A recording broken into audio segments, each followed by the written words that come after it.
Era 1940. Europa estaba al borde del colapso. Adolf Hitler avanzaba imparable. Francia había caído. La mayor potencia naval del mundo, el Reino Unido, se encontraba sola ante la maquinaria de guerra nazi.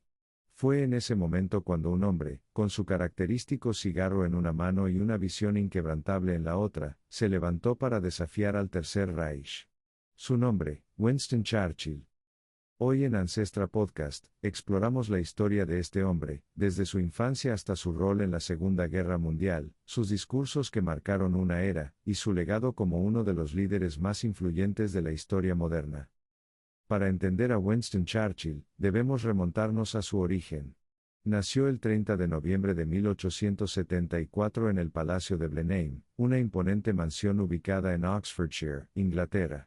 Su linaje estaba lleno de historia. Su abuelo fue duque de Marlborough, y su padre, Lord Randolph Churchill, era un influyente político británico. Desde su nacimiento, parecía destinado a la grandeza. Pero su infancia estuvo lejos de ser un cuento de hadas. Su relación con sus padres fue fría y distante. Su madre, Jenny Jerome, una socialité estadounidense de gran belleza y carisma, rara vez pasaba tiempo con él. Su padre, obsesionado con la política, lo veía más como una futura promesa que como un hijo. Quien realmente le brindó amor y cuidado fue su niñera, Elizabeth Everest, a quien Winston recordaría con afecto hasta sus últimos días. Fue ella quien le enseñó la importancia de la disciplina y la paciencia, dos valores que moldearían su carácter. A pesar de su linaje noble, Churchill no era un estudiante brillante. Sus años escolares en Harrow estuvieron marcados por la mediocridad académica y un comportamiento indisciplinado. No destacaba en matemáticas ni en latín, dos materias fundamentales en la educación británica de la época. Sin embargo, lo que le faltaba en estudios, lo compensaba con una imaginación fértil, y un amor inquebrantable por la historia y la literatura. También descubrió su habilidad para la oratoria, aunque pocos imaginaban que ese joven desinteresado en los estudios algún día pronunciaría discursos que cambiarían el curso de la historia. El destino de Churchill comenzó a definirse cuando ingresó a la Real Academia Militar de Sandhurst. A diferencia de sus años en Harrow, aquí encontró su verdadera vocación. En Sandhurst, se destacó en tácticas militares y estrategia, demostrando que, aunque no era un académico sobresaliente, tenía una mente preparada para la acción. Se graduó en 1895 con el rango de subteniente, listo para embarcarse en una vida que combinaba el peligro y la ambición política. Su primera experiencia en el campo de batalla llegó poco después. Fue enviado a la India y más tarde a Sudán, donde participó en la batalla de Omdurmán en 1898. Allí, fue testigo de la brutalidad de la guerra, pero también de su propio valor en combate. Churchill no solo luchaba con el rifle, sino también con la pluma. Desde joven, comprendió el poder de la narrativa y se convirtió en corresponsal de guerra, escribiendo relatos sobre los conflictos en los que participaba. Sus crónicas periodísticas le dieron notoriedad, y le abrieron las puertas a un nuevo mundo, la política. En 1899, cuando estalló la guerra anglo-boer en Sudáfrica, Churchill viajó al frente como reportero del periódico The Morning Post. Pero la guerra le tenía preparada una prueba crucial. En noviembre de ese año, el tren blindado en el que viajaba fue atacado por las fuerzas Boer y Churchill fue capturado. Se convirtió en prisionero de guerra, pero no por mucho tiempo. En una hazaña digna de una novela de aventuras, logró escapar, recorriendo más de 500 kilómetros hasta llegar a territorio aliado. Su fuga lo convirtió en un héroe nacional, y su nombre comenzó a sonar con fuerza en la política británica. Con su reputación consolidada, en 1900 Churchill ingresó al Parlamento británico como miembro del Partido Conservador. Con apenas 26 años, ya era visto como una figura emergente en la política del Reino Unido. Pero lo que nadie imaginaba era que este joven impetuoso, con fama de testarudo y ambicioso, se convertiría décadas después en el líder que enfrentaría a Adolf Hitler, y defendería a su país en su hora más oscura. Así comenzó el viaje de Churchill. Desde una infancia solitaria hasta su ascenso como soldado y político, cada experiencia forjó su carácter y lo preparó para los desafíos que vendrían.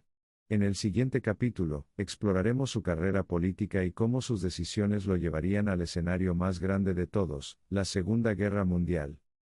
Tras su regreso triunfal de Sudáfrica, y su escape legendario en la guerra Anglo-Boer, Winston Churchill ya no era solo un soldado con dotes de escritor, sino una figura nacional en ascenso. En 1900, con apenas 26 años, fue elegido miembro del Parlamento británico por el Partido Conservador. Sin embargo, su temperamento audaz y su independencia de pensamiento pronto lo pondrían en conflicto con su propio partido. Churchill no tardó en demostrar que no estaba dispuesto a seguir ciegamente las líneas del partido. Su postura crítica frente a la política de los conservadores, y su insistencia en reformas sociales lo hicieron impopular entre sus propios compañeros. Para sorpresa de muchos, en 1904 tomó una decisión drástica, abandonó el Partido Conservador y se unió a los liberales, buscando un espacio donde pudiera defender sus ideas con mayor libertad. Esta fue la primera de muchas veces en su carrera en la que desafió las expectativas y asumió riesgos políticos. Con los liberales, Churchill encontró una plataforma para impulsar su visión de reformas sociales. Creía en la importancia de mejorar las condiciones de vida de la clase trabajadora, y promovió medidas como el seguro de desempleo y la protección laboral. Su carisma y determinación le permitieron ascender rápidamente en el gobierno, y en 1908 fue nombrado ministro de Comercio. Ese mismo año, se casó con Clementine Hozier, la mujer que se convertiría en su más fiel compañera y apoyo a lo largo de su vida. A pesar de sus éxitos en el ámbito social, Churchill también era un político con ambiciones en la arena internacional. En 1911, fue nombrado primer Lord del Almirantazgo, el equivalente a ministro de Marina. En este cargo, jugó un papel crucial en la modernización de la flota británica, anticipando que una gran guerra se avecinaba en Europa. Sus esfuerzos por fortalecer la armada fueron fundamentales cuando estalló la Primera Guerra Mundial en 1914. Pero el éxito de Churchill se vio ensombrecido por uno de los mayores fracasos de su carrera, la desastrosa campaña de Gallipoli en 1915. Buscando una forma de romper el estancamiento en el frente occidental, Churchill impulsó un plan para atacar a las fuerzas otomanas en la península de Gallipoli. Sin embargo, la operación resultó ser un desastre. Miles de soldados aliados murieron y la ofensiva terminó en una humillante retirada. Como principal arquitecto de la estrategia, Churchill asumió la culpa. La derrota de Gallipoli afectó profundamente su carrera y su reputación. Forzado a renunciar a su puesto en el almirantazgo, se retiró momentáneamente de la política, y decidió unirse al ejército británico en el frente occidental. Durante varios meses, sirvió como oficial en el frente francés, una experiencia que, aunque breve, le permitió comprender de cerca los horrores de la guerra y las fallas de los líderes militares. Pero Churchill no era alguien que se quedara en el exilio político por mucho tiempo. Con la guerra llegando a su fin y el gobierno británico enfrentando nuevos desafíos, en 1917 regresó al gabinete como ministro de municiones. Desde este cargo, ayudó a garantizar el suministro de armas y equipos a las tropas británicas, demostrando que su capacidad de liderazgo seguía intacta. Con el fin de la Primera Guerra Mundial en 1918, Churchill continuó su ascenso político. En los años siguientes, ocupó varios cargos clave, incluyendo ministro de Guerra y ministro de Finanzas. Sin embargo, su regreso al Partido Conservador en 1924 no fue recibido con entusiasmo por todos. Para algunos, Churchill seguía siendo un oportunista político, alguien que cambiaba de partido cuando le convenía. Pero para él, su lealtad no era hacia un partido, sino hacia lo que consideraba mejor para Gran Bretaña. Durante la década de 1920, Churchill se opuso firmemente al movimiento de independencia de la India, una postura que le ganó muchos enemigos. Sus discursos en defensa del imperialismo británico fueron duramente criticados, incluso por algunos de sus propios aliados políticos. A medida que la década avanzaba, su influencia en el gobierno comenzó a disminuir, y en 1929, con la caída del Partido Conservador en las elecciones, Churchill se encontró fuera del poder. Pero lejos de desaparecer, Churchill aprovechó estos años para reflexionar y observar los acontecimientos en Europa. Mientras el mundo entraba en la turbulenta década de 1930, una nueva amenaza emergía en Alemania, Adolf Hitler y el ascenso del nazismo. Churchill fue una de las primeras voces en advertir sobre el peligro que representaba el régimen nazi, aunque en ese momento, pocos estaban dispuestos a escucharlo. A pesar de los altibajos en su carrera, Winston Churchill nunca dejó de luchar por sus convicciones. Su instinto le decía que el mundo estaba al borde de una nueva guerra, y que Gran Bretaña necesitaría un líder fuerte para enfrentarla. En el siguiente capítulo, exploraremos cómo Churchill pasó de ser un político relegado a convertirse en el primer ministro que lideraría la resistencia contra Hitler en la Segunda Guerra Mundial. El 1 de septiembre de 1939, el mundo cambió para siempre. Alemania, bajo el liderazgo de Adolf Hitler, invadió Polonia, desencadenando la Segunda Guerra Mundial. 2 días después, Gran Bretaña y Francia declaraban la guerra a Alemania. En Londres, el gobierno británico enfrentaba una difícil realidad: la estrategia de apaciguamiento que había seguido Neville Chamberlain había fracasado, y el país se encontraba en una situación crítica. En medio del caos y la incertidumbre, una figura resurgió del aislamiento político: Winston Churchill. Desde hacía años, Churchill había advertido sobre la amenaza nazi. En discursos apasionados, denunció el expansionismo de Hitler y criticó la política de concesiones que había permitido a Alemania anexar Austria y ocupar Checoslovaquia sin resistencia. Cuando la guerra estalló, su insistencia en el rearme británico, y su postura inquebrantable contra los nazis lo convirtieron en la única opción viable para liderar la defensa del Reino Unido. El 10 de mayo de 1940, en uno de los momentos más críticos de la historia británica, Winston Churchill fue nombrado primer ministro. Su misión era clara: liderar a la nación en la guerra más devastadora que jamás había enfrentado. Pero su llegada al poder no significó un alivio inmediato. Ese mismo día, Hitler lanzó su invasión relámpago sobre Francia, Bélgica y los Países Bajos, poniendo a Europa occidental al borde del colapso. En cuestión de semanas, Francia cayó ante la maquinaria de guerra alemana. La situación era desesperada. Gran Bretaña quedó sola en la lucha contra el Tercer Reich. En medio del pánico, Churchill enfrentó su primer gran desafío: la evacuación de las fuerzas británicas atrapadas en Dunkerque. Contra todo pronóstico, con la ayuda de civiles que utilizaron embarcaciones pequeñas para rescatar soldados, logró salvar a más de 300.000 hombres. Este milagro dio un respiro momentáneo, pero el peligro no había desaparecido. Churchill entendía que la moral del pueblo era clave para la resistencia. Sus discursos se convirtieron en armas tan poderosas como los aviones Spitfire que defenderían el cielo británico. Con su inconfundible voz y su implacable determinación, dejó claro que Gran Bretaña nunca se rendiría ante Hitler. Sus palabras inspiraron a una nación que se preparaba para lo peor: la inminente batalla de Inglaterra. A mediados de 1940, Hitler intentó doblegar a Gran Bretaña con una campaña de bombardeos conocida como el Blitz. Durante meses, la Luftwaffe arrojó miles de toneladas de explosivos sobre Londres y otras ciudades, causando destrucción y miles de muertes. Pero en lugar de quebrar la voluntad del pueblo, los bombardeos fortalecieron su determinación. Churchill recorría las zonas devastadas, estrechando la mano de ciudadanos, dando palabras de aliento y asegurando que Gran Bretaña jamás caería. Fue en este contexto que Churchill pronunció una de sus frases más célebres, rindiendo homenaje a los pilotos de la Real Fuerza Aérea que defendían el país de la invasión aérea alemana: nunca en el campo del conflicto humano tantos le debieron tanto a tan pocos.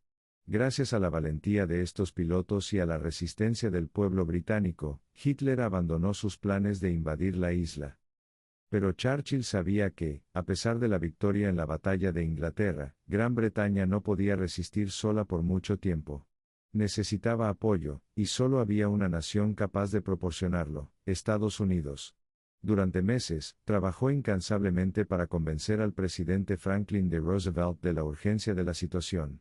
Gracias a su habilidad diplomática, logró asegurar el acuerdo de préstamo y arriendo, que permitió a Gran Bretaña recibir suministros, armas y barcos de guerra sin necesidad de pago inmediato. Era un paso crucial para la supervivencia británica. Mientras la guerra se intensificaba en todos los frentes, Churchill se convirtió en el símbolo de la resistencia contra la tiranía nazi. Para muchos, su liderazgo fue la única razón por la que Gran Bretaña siguió luchando. Su capacidad para unir a la nación en los momentos más oscuros, su valentía para enfrentar la adversidad, y su inquebrantable creencia en la victoria lo convirtieron en la figura más influyente de la Segunda Guerra Mundial. Pero la guerra aún estaba lejos de terminar. Churchill había logrado resistir los ataques de Hitler, pero el mundo estaba cambiando. La entrada de Estados Unidos en el conflicto tras el ataque a Pearl Harbor en diciembre de 1941 marcó un punto de inflexión. La guerra tomaba un nuevo rumbo y, con ella, la visión de Churchill para el futuro de Europa. En el próximo capítulo, exploraremos cómo Churchill trabajó junto a los aliados para diseñar la estrategia que llevaría a la derrota de Hitler, y cómo su liderazgo en tiempos de guerra lo consolidó como una de las figuras más trascendentales del siglo XX. A finales de 1941, la Segunda Guerra Mundial tomó un giro decisivo. El ataque japonés a Pearl Harbor el 7 de diciembre provocó la entrada de Estados Unidos en el conflicto, lo que significó que Gran Bretaña ya no lucharía sola. Para Winston Churchill, este momento representó la esperanza de una victoria final sobre Hitler. Menos de un mes después del ataque, Churchill viajó a Washington para reunirse con el presidente Franklin D. Roosevelt. La alianza entre ambos países se convirtió en la clave para derrotar al Eje. En su discurso ante el Congreso estadounidense, Churchill hizo un llamado a la unidad de las naciones libres contra la amenaza totalitaria. Su carisma y oratoria lograron fortalecer la cooperación entre ambos países. Mientras tanto, en el frente de batalla, la guerra continuaba con toda su brutalidad. Alemania seguía avanzando en el este, luchando contra la Unión Soviética, y en el norte de África, Rommel y su Afrika Korps ponían a prueba la resistencia británica. Pero 1942 trajo consigo un rayo de esperanza. En octubre de ese año, las fuerzas británicas bajo el mando del general Bernard Montgomery lograron una victoria crucial en la batalla del Alamein, deteniendo el avance alemán en el norte de África. Churchill, eufórico, declaró: "Este no es el final, ni siquiera el principio del fin, pero quizás sea el fin del principio". Con el control del norte de África asegurado, los aliados se preparaban para un contraataque definitivo en Europa. La victoria en el norte de África permitió a los aliados lanzar la invasión de Italia en 1943. Churchill, junto con Roosevelt y el líder soviético Joseph Stalin, se reunieron en Teherán para planear la siguiente fase de la guerra. Aunque los tres líderes compartían el objetivo de derrotar a Hitler, sus visiones sobre el futuro de Europa diferían profundamente. Churchill temía la expansión de la influencia soviética, y advertía sobre el peligro de un nuevo conflicto una vez terminara la guerra. El momento decisivo llegó el 6 de junio de 1944, el día de la invasión de Normandía, liderada por las fuerzas estadounidenses, británicas y canadienses, marcó el principio del fin para la Alemania nazi. Churchill siguió de cerca el desarrollo de la operación, consciente de que cada decisión tomada en esos días cambiaría la historia. A medida que las tropas aliadas avanzaban hacia Berlín, la presión sobre Hitler aumentaba. Finalmente, el 8 de mayo de 1945, la guerra en Europa llegó a su fin. Con la rendición incondicional de Alemania, Churchill se dirigió a la nación en una transmisión radial que quedaría en la historia: "Dios salve a nuestro país y a todos aquellos que en cualquier parte del mundo han peleado por la libertad y la justicia". Londres se llenó de celebraciones, multitudes vitoreaban en las calles y Churchill fue recibido como un héroe. Pero la guerra aún no había terminado del todo. En el Pacífico, Japón seguía resistiendo. En julio de 1945, Churchill asistió a la conferencia de Potsdam, junto con el nuevo presidente estadounidense Harry S. Truman y Stalin, para discutir el futuro de Europa y la estrategia contra Japón. Pero mientras Churchill negociaba en el escenario internacional, en casa enfrentaba un desafío inesperado: las elecciones generales en Gran Bretaña. A pesar de ser el hombre que había guiado a Gran Bretaña hacia la victoria, Churchill sufrió una sorprendente derrota electoral. El Partido Laborista, liderado por Clement Attlee, ganó por una amplia mayoría, reflejando el deseo del pueblo británico de un cambio y reformas sociales tras la guerra. Churchill aceptó su derrota con dignidad, declarando: "Es el derecho del pueblo decidir su destino". Aunque dejó el cargo, su legado como el líder que resistió contra Hitler y salvó a Europa estaba asegurado. Winston Churchill había cumplido su misión. Bajo su liderazgo, Gran Bretaña había resistido el asedio, había luchado contra la oscuridad del totalitarismo y, al final, había emergido victoriosa. Pero su historia no terminaría ahí. En el siguiente capítulo, exploraremos su vida después de la guerra, su lucha contra el expansionismo soviético, y su papel en la configuración del mundo moderno. La guerra había terminado, pero la historia de Winston Churchill aún no llegaba a su fin. A pesar de haber sido el arquitecto de la victoria británica contra la Alemania nazi, Churchill sufrió una inesperada derrota electoral en julio de 1945. Gran Bretaña, agotada tras años de guerra, buscaba un cambio. El Partido Laborista, liderado por Clement Attlee, ofrecía un programa de reformas sociales y económicas que prometía mejorar la vida de los ciudadanos. Y el pueblo británico decidió seguir ese camino. Pero para Churchill, esta no era una retirada definitiva.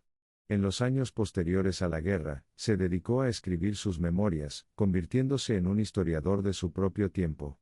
Su obra La Segunda Guerra Mundial no solo documentó los eventos del conflicto, sino que también le valió el Premio Nobel de Literatura en 1953. Churchill no solo era un líder político, era un hombre de palabras, de reflexión y un testigo de los momentos más cruciales de la historia contemporánea. Sin embargo, su papel en la política global estaba lejos de terminar. En 1946, durante un discurso en la Universidad de Westminster en Missouri, Churchill pronunció una frase que marcaría el inicio de la Guerra Fría: de Stettin en el Báltico a Trieste en el Adriático, ha caído sobre el continente una cortina de hierro. Estas palabras advertían sobre la creciente influencia de la Unión Soviética en Europa del Este, y la división que se estaba formando entre Occidente y el bloque comunista. Churchill, que antes había sido aliado de Stalin durante la guerra, ahora advertía sobre el peligro de la expansión soviética. En 1951, con la Guerra Fría en pleno auge, el pueblo británico volvió a confiar en Churchill, eligiéndolo nuevamente como primer ministro. Su segunda administración estuvo marcada por el intento de fortalecer las relaciones entre Estados Unidos y Europa, así como por su postura firme contra la amenaza soviética. Sin embargo, su salud comenzó a deteriorarse y en 1955, con 80 años de edad, decidió retirarse del cargo, poniendo fin a su carrera política activa. Los últimos años de Churchill estuvieron marcados por la contemplación y el reconocimiento internacional. Fue nombrado ciudadano honorario de los Estados Unidos y recibió innumerables homenajes por su liderazgo. Sin embargo, su salud continuó deteriorándose y en enero de 1965, a los 90 años, Winston Churchill falleció en su hogar en Londres. Su funeral fue un evento de Estado, el más grande en la historia británica hasta ese momento, con líderes de todo el mundo rindiéndole homenaje. El legado de Winston Churchill sigue vivo hasta el día de hoy. Fue un hombre de contradicciones, brillante y polémico, visionario y testarudo, un líder que inspiró a su pueblo en los momentos más oscuros, y que dejó una huella imborrable en la historia. Su voz, sus palabras y su determinación moldearon el siglo XX, y su ejemplo continúa inspirando a líderes y ciudadanos en todo el mundo. Winston Churchill no fue un líder perfecto. Sus decisiones fueron audaces y a veces controvertidas. Pero en la hora más oscura, cuando todo parecía perdido, se levantó y desafió a uno de los regímenes más peligrosos de la historia. Su voz se convirtió en la llama que mantuvo encendida la esperanza de la libertad. Churchill no solo enfrentó a Hitler. Enfrentó al miedo, a la desesperanza y al destino incierto de una nación. Y por ello, su nombre permanece grabado en la historia como un símbolo de resistencia, valentía y liderazgo. Suscríbete a Ancestra Podcast para más historias sobre las personas que han cambiado el destino de la humanidad. Gracias por acompañarnos en este viaje y hasta la próxima aventura.